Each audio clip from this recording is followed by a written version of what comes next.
वक्त हम मौजूद हैं मुरादाबाद के उस मुबारक स्थान पर जहां शहीदों को याद किया जाता है और शहीदों की यहाँ तस्वीरें लगी हुई नज़र आती हैं। और यहाँ पर एक प्रेस कॉन्फ्रेंस तहरीक कारवान इत्तेहाद की ओर से और बहादुर शाह जफ़र को याद किया गया और इनका मिशन है कि बहादुर शाह जफ़र की मिट्टी रंगून से लेकर आएंगे और भारत में ही दफन करेंगे, क्योंकि उस शख्सियत की यही ख्वाहिश थी कि मैं हिंदुस्तान में ही मेरी कब्र बने और हिंदुस्तान में ही मैं दफन हूँ।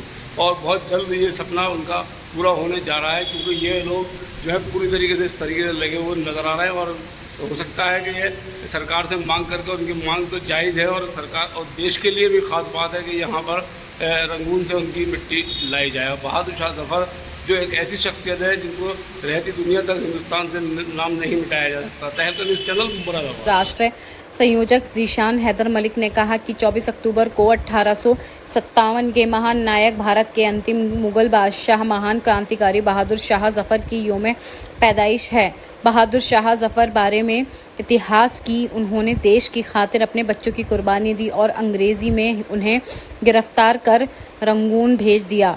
1857 की क्रांति में भारतीय क्रांति का नेतृत्व किया। बहादुर शाह का जन्म 24 अक्टूबर 1775 को दिल्ली में हुआ। संसद द्वारा सरकार से मांग की गई कि रंगून से बहादुर शाह जफर की मिट्टी इंडिया लाई जाए।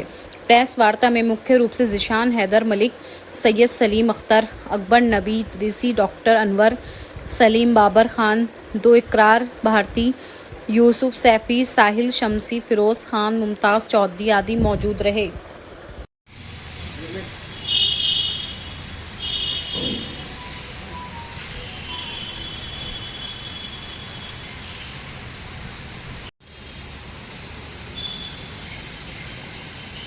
अक्टूबर 2024 में बहादुर शाह जफर साहब का यौम विलादत मनाना है। मुरादाबाद में कंपनी स्थापना प्रोग्राम में जानकारी देने के लिए आपको बुलाया गया।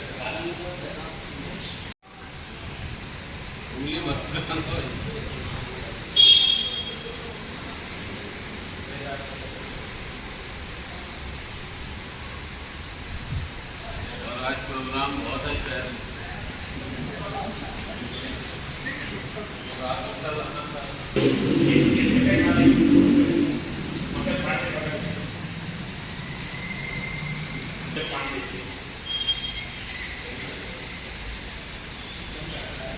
जी हजरत, आज प्रेस कॉन्फ्रेंस किस सिलसिले में रखी गई है और आपका नाम जानना चाहूँगा और आपके संगठन की तरफ से कितने लोग आपके साथ साथ?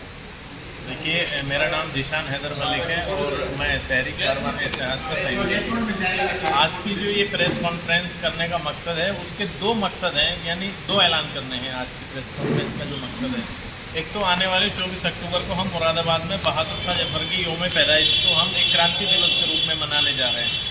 दूसरा, 7 नवंबर को उनकी यौम वफ़ात पर दिल्ली में हम उनके सम्मान में एक पदयात्रा निकालना चाह रहे हैं, जिसका मकसद ये है कि बहादुर शाह जफर की जो है यमुन में दफन है।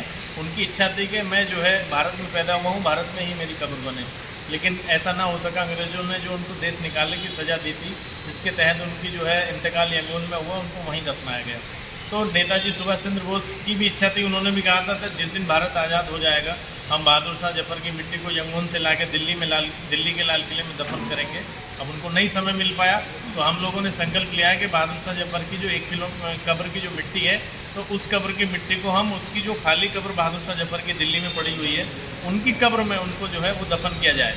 ये एक आंदोलन के रूप में हम इसको खड़ा करना चाहते हैं। जब बहादुर शाह जफर को देश निकाला तो किया गया था, उनके साथ साथ उनके पुत्रों के साथ और उनके साथ क्या जुल्म किए थे अंग्रेजी सरकार ने, कुछ जानकारी हो तो बता दीजिए। जी बिल्कुल, देखिए लॉर्ड हडसन ने जो है इनसे कहा कि भाई आप हमें दिल्ली के लाल किले पे जो है हमारा झंडा टांग दीजिए, हम 10 लाख पाउंड आपको हर वर्ष दिया करेंगे।